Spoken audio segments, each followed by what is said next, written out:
So they came up with clearer guidelines on how to diagnose it, to officially state, yes, you are obese. No, you are not. But then they also, you mentioned preclinical. They broke it into two different segments, preclinical and then clinical obesity. Mm-hmm. What is the difference? Preclinical, you don't have a secondary health issue.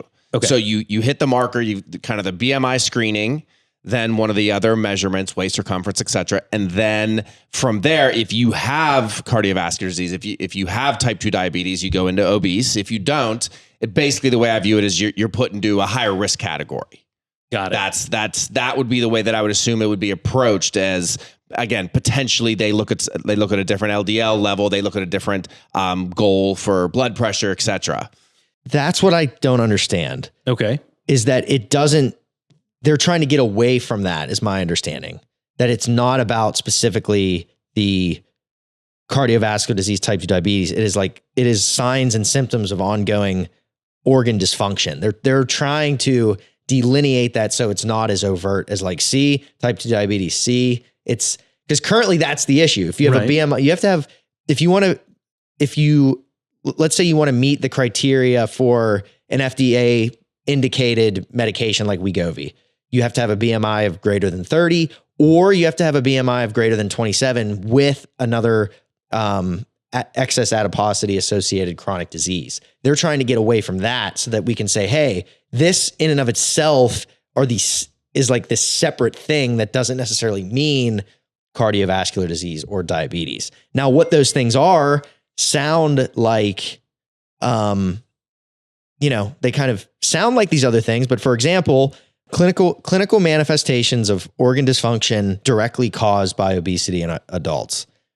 Musculoskeletal. Osteoarthritis, particularly affecting large weight-bearing joints such as the hips and knees, develops as a direct effect of body size on these joints. Weight-related metabolic and inflammatory factors contribute to the direct mechanical burden. Mm-hmm. Upper airway obstruction caused directly by obesity results in the development of disordered breathing.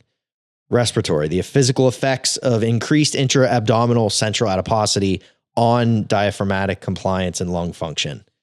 So these are cardiovascular. The relationship between obesity and cardiovascular disease is not well understood due to the presence of multiple overlapping risk factors.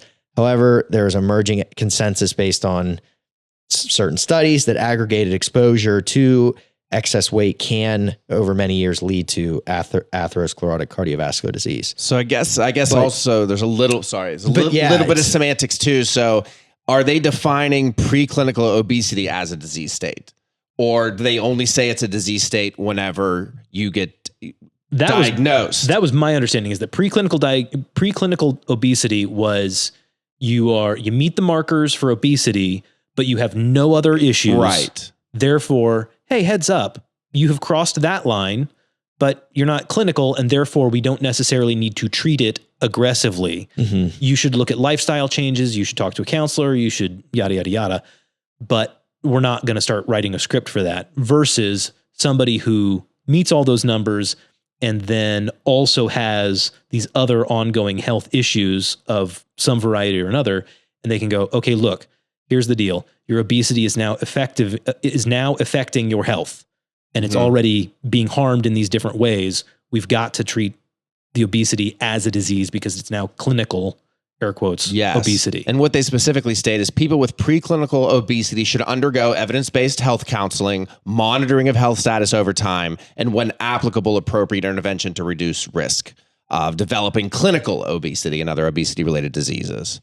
There you go. Yeah. That was my understanding. So yeah, it appears that they're not recommending any specific treatment besides counseling and monitoring for preclinical. Right. Mm-hmm. So in prior with the old staging, stage 1, 2, and 3, they're essentially doing the same thing, but it is now, if you were stage 1, you were obesity with no obesity related complications. Stage 2 is obesity with one or more mild to moderate obesity related complications. And then stage 3 is one or more severe obesity related complications. Okay. So this just does simplify that to basically it just makes the treatment group much easier to hit that threshold. Whereas stage 1, 2, and 3, it's kind of like you're kind of playing a game essentially to get if somebody who's maybe interested in surgery or they feel is a good candidate for surgery or a good candidate for medicines,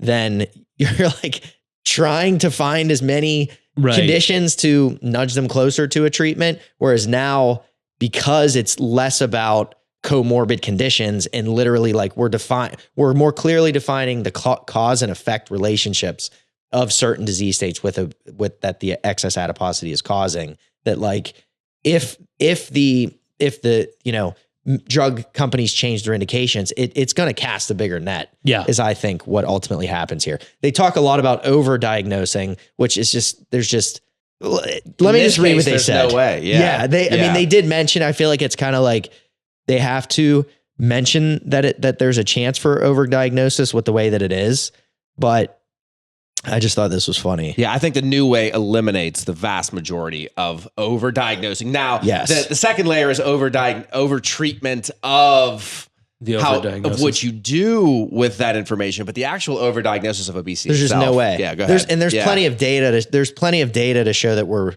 missing people based upon the BMI-centric approach. So it's just BMI can over-diagnose obesity. Famous examples of such misclassifications are legendary boxers and U.S. National Football League quarterbacks.